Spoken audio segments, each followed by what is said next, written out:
19 horas e 55 minutos, noite de terça-feira, 14 de abril do ano de 2026, terça-feira, livro do profeta Abacuque, como viver a vida cristã em tempo de aflição, de crise, de dificuldades.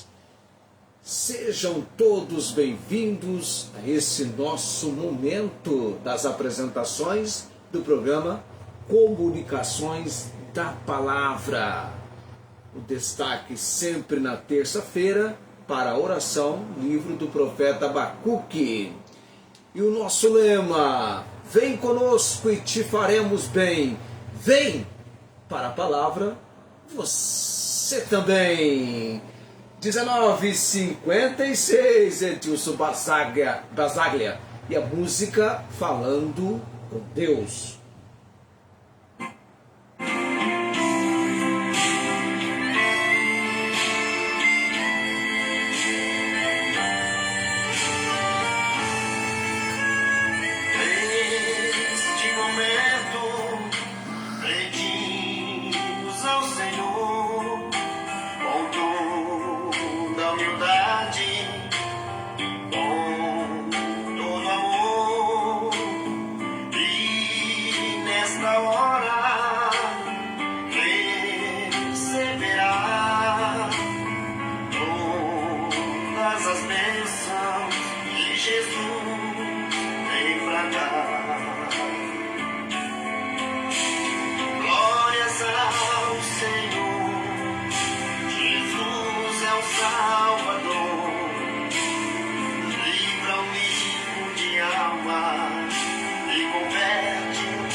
Isso aí, Edilson Basaglia e a música Falando com Deus. Essa música é tema pra gente na terça-feira, nesse nosso tempo do livro do profeta Abacuque. 20 horas. Quantos já estão conosco? Você viu que ontem nós estávamos em Goiânia. De vez em quando a gente está lá em Goiânia. Quais serão os outros lugares tão distante de nós que estamos chegando? Estamos em Ribeirão Preto. Ribeirão Preto antigamente era conhecida como a terra do que mesmo? Esqueci, era conhecida como uma terra. Depois a irmã Marinês Gonçalves Dias fala pra gente como Ribeirão Preto talvez mudou, né? Conhecida nacionalmente, ou sei lá, deve ser assim. Livro do profeta Abacuque tem um fato interessante e distintivo que eu já vou falar para você.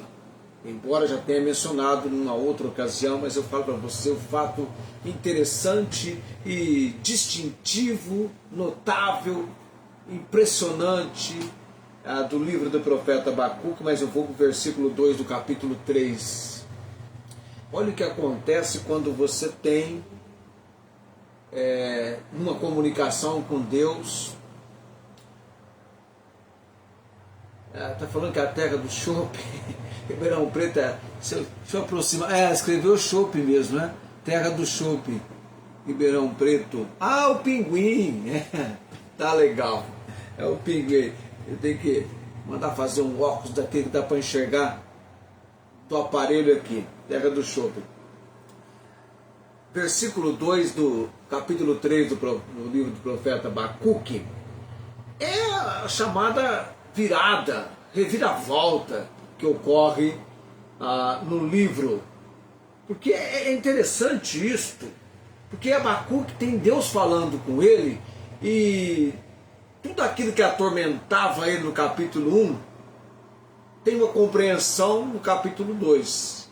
E o posicionamento como ele deve enfrentar a sua realidade, entender o que está acontecendo no aspecto espiritual, e essa compreensão vem para ele. Então, a maneira como ele se apresenta diante de Deus, e a maneira como Deus trata com ele, traz esse resultado do capítulo 3, do versículo 2. O capítulo 3 é um louvor.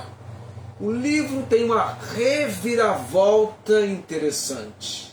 Ele começa com angústias e perguntas, mas termina com uma das mais belas orações de louvor na Bíblia, o capítulo 3. E olha que lá no finalzinho do capítulo 3 é marcante aquele todavia, onde o profeta declara que ele vai se alegrar no Senhor, ainda que a figueira não produza, a oliveira minta, os campos não produzam mantimento, as ovelhas da malhada sejam arrebatadas e nos currais não haja vacas. Todavia, eu me alegrarei no Senhor e exultarei no Deus da minha salvação. Mas no capítulo 3, versículo 2, ele ouviu a palavra do Senhor. Ouvi, Senhor, a tua palavra e temi. Aviva, ó Senhor, a tua obra no meio dos anos. No meio dos anos, faze-a conhecida. Na ira, lembra-te da misericórdia. Oração por avivamento. Depois que terminarmos o profeta Abacuque, nós vamos fazer uma jornada pelo reinado de um dos reis que provocou uma obra de avivamento nos seus dias. Nós vamos fazer essa jornada nossa. Mas Abacuque orou por avivamento, ele ouviu a palavra do Senhor. O fato interessante e distintivo no livro do profeta Abacuque é que, ao contrário dos outros profetas bíblicos, os outros, que outros? Isaías, Jeremias, Ezequiel, Daniel, Sofonias. O interessante, o distintivo de Abacuque é que, ao contrário dos outros profetas bíblicos, ele não fala de Deus para o povo, mas sim de Deus para Deus. Vamos traduzir em miúdos? O livro do profeta Abacuque é um livro de diálogo. Diálogo do profeta Abacuque com Deus. Abacuque não transmite uma mensagem de julgamento ao povo de Israel. Em vez disso, ele questiona, reclama e dialoga diretamente com Deus. Sobre o quê? Sobre a injustiça que o povo dele está cometendo e o aparente silêncio divino diante do mal. É assim que começa o livro do profeta Abacuque, no qual nós estamos estudando como viver a vida cristã em tempos de aflição, em tempos de crise, em tempos difíceis. Sem dizer que a época em que nós estamos vivendo agora pode, como diz o mineiro, pode botar sentido nisso. É uma época difícil. Basta analisar você. Olhe, avalie você a si mesmo, avalie a si mesmo. É uma época difícil. Eu fico imaginando esse nosso programa agora, 40 anos, há 40 anos. Fico imaginando esse nosso programa em 1986. Você pode ter uma ideia de como isso teria a repercussão. Olha que naquela época se alegravam com alguns instantes num programa radiofônico. E vou mais longe ainda. Eu sou de uma época em que só existia na TV um único programa no domingo, isso na finalzinho da década de 70. Não tinha essa repercussão toda que existe hoje, aqui e acolá, sabe? Eu não vou falar enxurrada, mas uma enorme, uma enchente de atividades, de ensinos da palavra. Você vê agora, estão até com o recurso de trazer o resumo do vídeo. Eu estava vendo o nosso canal, o pastor Jorge Harmon, que pregou para nós em janeiro. Eu estava vendo o vídeo, e aí eu cliquei lá no resumo do vídeo. Tudo, sabe, mastigadinho, bem facilitado, já escrito, dividido, colocado.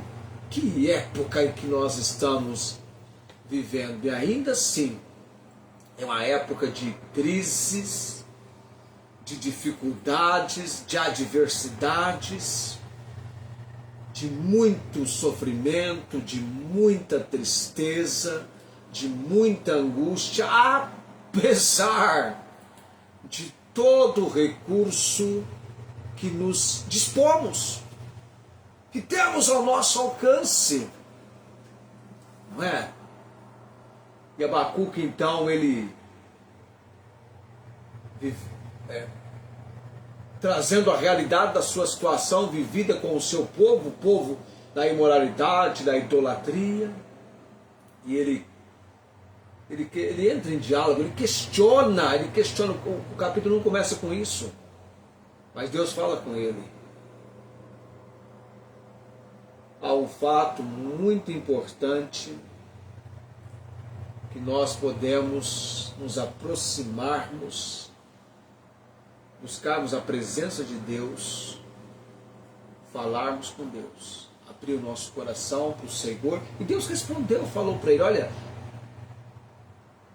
Deus não estava indiferente à situação de Israel, mais precisamente do reino de Judá. Deus estava já preparando, já tinha um instrumento para punir Judá. Mas só que quando Deus mostra quem vai ser o instrumento, um povo, os babilônios, os caldeus, perversos, ímpios, cruéis, como pode Deus usar esse instrumento? E aí Abacuque questiona uma vez mais Deus, e no capítulo 2 vem a resposta de Deus para Abacuque. E aquele versículo que inaugura algo central de Abacuque 2,4, mas o justo viverá pela fé.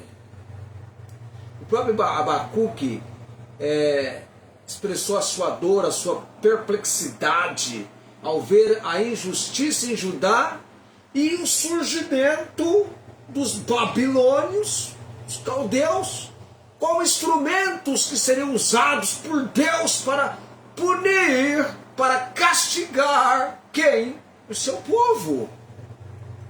É como você pegar alguém ímpio, perverso, e ser usado como instrumento para punir, para castigar o povo de Deus.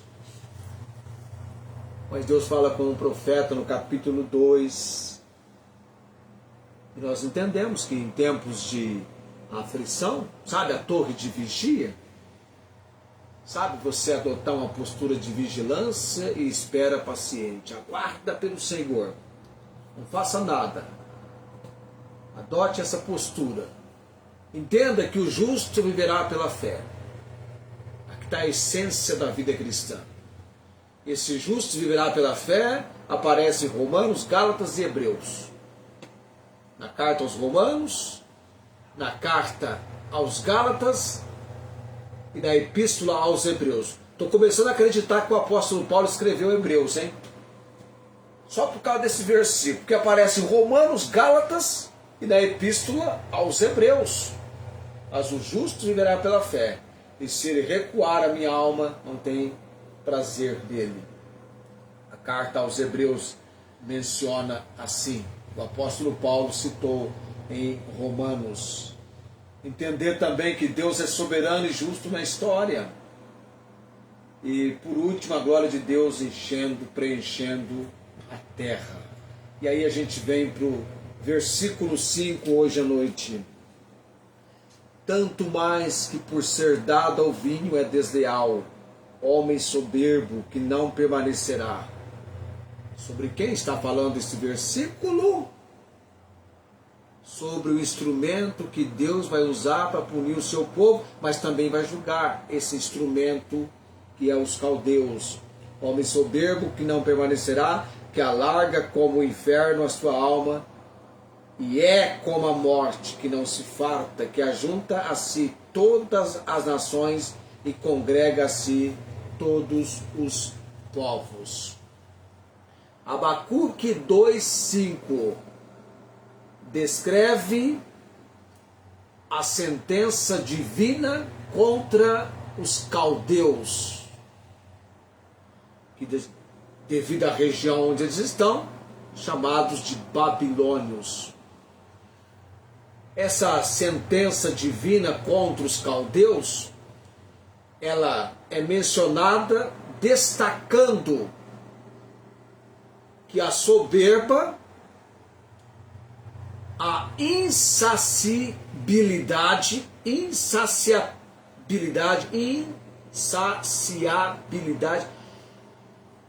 ou seja, cobiça, eles têm uma cobiça como a sepultura, que não se farta, ou a morte, e tem também a embriaguez, os tornam instáveis e condenados.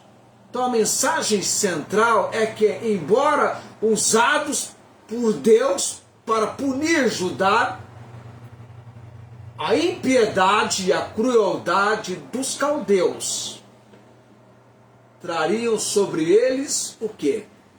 O juízo de Deus. No tempo exato, preciso da a ação de Deus, eles seriam punidos. É o que vai acontecer também com alguém que assim se levanta, seja no Brasil ou onde quer que tal situação seja semelhante a que nós estamos estudando no livro do profeta Abacuque. São 20 horas e 15 minutos. Eu tenho 3 lições desse versículo 5 do profeta Abacuque 2:5. 3 considerações sobre esses caldeus, esses babilônicos, recebendo a punição de Deus. Primeira lição: a soberba leva à ruína. Alma inchada.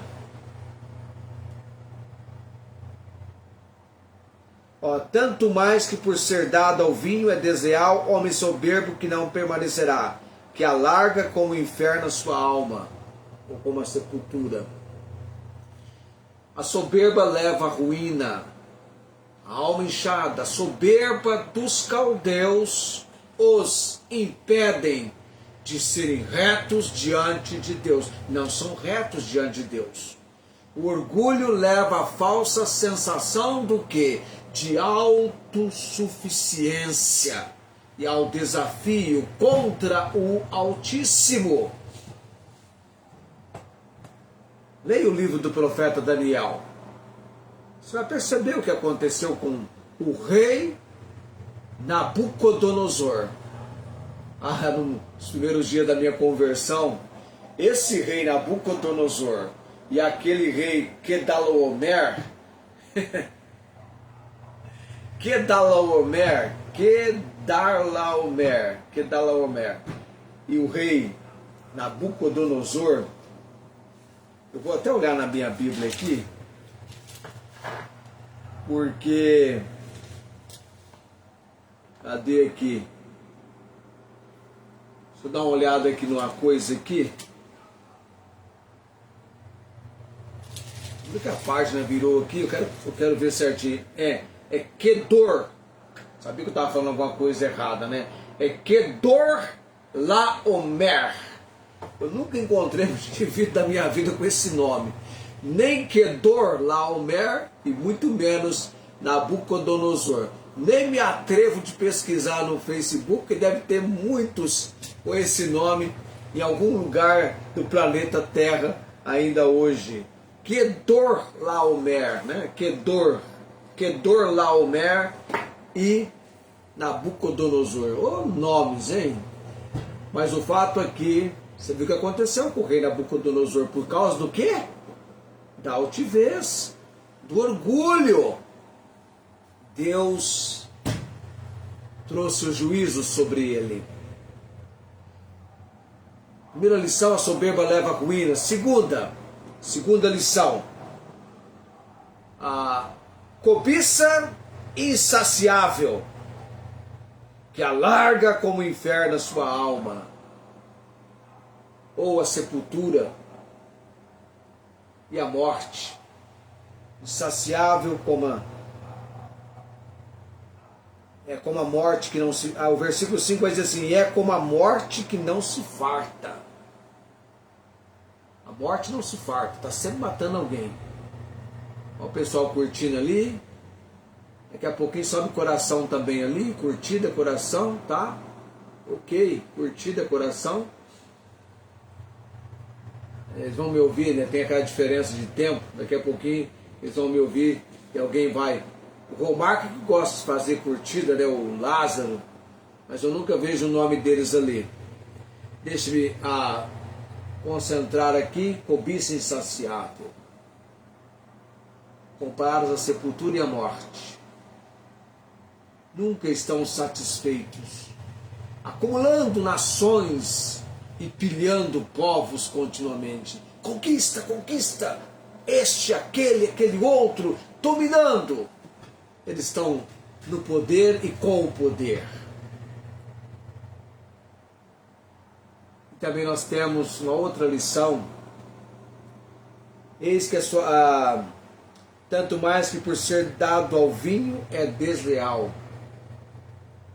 Nós teríamos aí a instabilidade e embriaguez. O vinho e a arrogância os tornam desleais.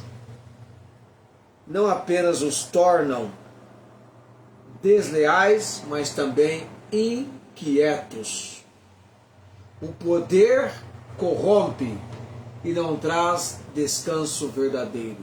O poder corrompe e não traz descanso verdadeiro. Grava essa frase, né? O poder corrompe e não traz descanso verdadeiro. Pensa no homem sem cabelo lá, né? O poder corrompe e não traz descanso verdadeiro. Instabilidade e embriaguez. É interessante que esse pessoal que está no poder é chegado numa bebida, não é? Umas festinhas assim. Incrível, né? Impressionante o que eles aprontam estando no poder. Porque o poder corrompe e não traz descanso verdadeiro. É só ver se a IA vai colocar isso lá no resumo. E por último, a última lição: o juízo é certo. O juízo é certo. O juízo é certo. O interessante é que a sentença que viria sobre eles mostra que Deus julga os opressores. Grave isso, tá? O Senhor faz justiça e juízo a todos os oprimidos. Ele julga os opressores. O versículo 6 do Salmo 103 fala sobre isso. O Senhor faz justiça e juízo a todos os oprimidos. Tá? Tenha certeza disso. A justiça divina prevalece sobre a maldade. A justiça divina prevalece sobre a maldade, mesmo que a impiedade pareça triunfar inicialmente. Tem hora que você olha, tem momentos que você olha e fala: o que fazer? Não adianta fazer nada. Está tudo comprometido, corrompido, distorcido, deturpado. Mas a justiça divina prevalecerá. Eu vou parar aqui, porque na semana que vem nós vamos falar do capítulo 3. Vamos falar um pouquinho do capítulo 3, algumas observações do capítulo 3, como viver a vida cristã em tempos de aflição. Não vai dar tempo do Edilson cantar, mas nós vamos orar nesse momento agora. Tinha uma bela lista minha de oração. A encontrei. Ela está aqui. Espero que você esteja bem. Aparentemente nós não temos chuva em lugar nenhum. Tá? Não temos chuva hoje. A nossa região aqui está tempo estável. Tá ok. Nós estamos orando e você orando comigo.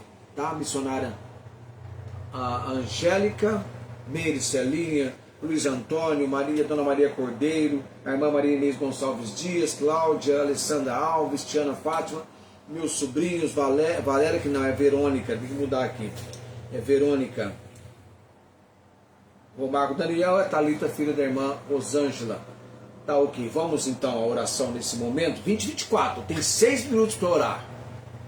Graças te dou, Senhor Deus, pela noite da providência, da manifestação do cuidado, direção e obra do Senhor para as nossas vidas. Ó Deus, o Senhor é o Deus santo, santo, santo. Toda a terra enche-se da glória do Senhor. Que este lugar seja o lugar da manifestação da glória do Senhor. Ó Deus, graças dou por este momento de mais um trabalho no ensino da Tua Palavra. Continue falando conosco, nos ensinando. Oro, Pai, neste momento, pela missionária Angélica. Estive pensando nela, Deus, quando estudamos ontem o Salmo 119, do versículo 25 ao versículo 32. Eu fiquei pensando, Deus, quando somos acometidos por uma revelação, de uma divulgação, de um exame, e algo nos atinge, e como é importante estarmos na palavra do Senhor, estarmos com o Senhor, e oramos por esse momento de uma fase difícil da missionária Angélica, mas cremos no agir do Senhor, cremos nas obras de maravilhas do Senhor. Também a Dona Maria Cordeiro, Deus, também está com câncer, atingindo todo o seu corpo, e eu querendo, Deus, alcançar a oportunidade de visitá-la na próxima segunda-feira. Coloque em oração no altar do Senhor nesta noite. Também, Deus, oro pelo Luiz Antônio, preciso também estar com ele e a sua família.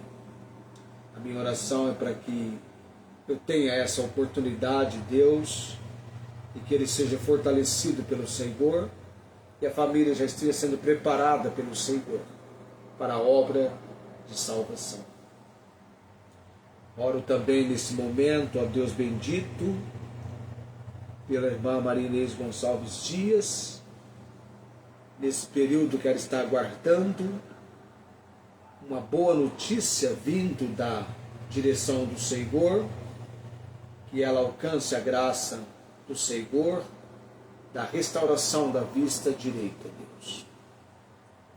Orando também pela irmã Cláudia, sua saúde tão debilitada, mas que espiritualmente ela seja fortalecida pelo Senhor. E viva cada dia debaixo da graça e misericórdia do Senhor. A nossa participante do programa, Alessandra Alves, Deus, não a conheço pessoalmente, mas oro por ela e sua família.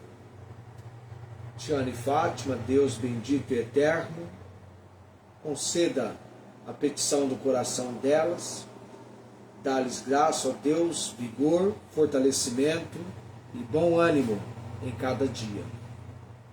Salvação dos meus sobrinhos, Júlio, Jaqueline e João Henrique, coloco no altar do Senhor nesse momento. Também a Verônica Batista, Deus, só o Senhor conhece onde ela está e como está, e eu estou orando pela obra de salvação na vida dela. Os familiares da irmã Rosângela, a filha Thalita, Deus, temos orado porque fez uma cirurgia na boca e teve complicações, e estamos rogando o livramento do Senhor na vida dela. Também o Romarco Daniel, Elias, Deus, a obra salvadora, a realidade do conhecimento de Cristo Jesus como Senhor e Salvador. Por tudo agradeço o privilégio, a condição, também lembrando Paulo Napolitano, o irmão Regis da Dona Cida, a irmã Nancy e a irmã Marta. E também dando graças ao Senhor pela vitória da irmã Marta com a filha Vitória. São duas vitórias, Vitória filha e a filha alcançando a vitória do Senhor. Por tudo graças e oro no nome de Jesus, bendito e eterno Salvador. Amém. A graça do Senhor Jesus Cristo, o amor de Deus e a comunhão do Espírito Santo seja com todos vós, com todos os amados. Amém. Vamos chegando a 2029. Tá? Amanhã nós teremos o arquivo missionário. Arquivo missionário amanhã. Sabe quem vai estar no arquivo missionário amanhã? Amicíssimo de Guilherme William Carey. Conheceu o Guilherme William Carey. Conversou com o Guilherme William Carey já no fim da vida. Amanhã já vai falar de Alexandre Duff, Índia. E a obra missionária através deste homem de Deus que foi Alexandre Duff, no arquivo missionário de amanhã, quarta-feira, que será 15 de abril. Tchau, gente! 20h30 em cima, eu tô partindo. Até amanhã, querendo Deus.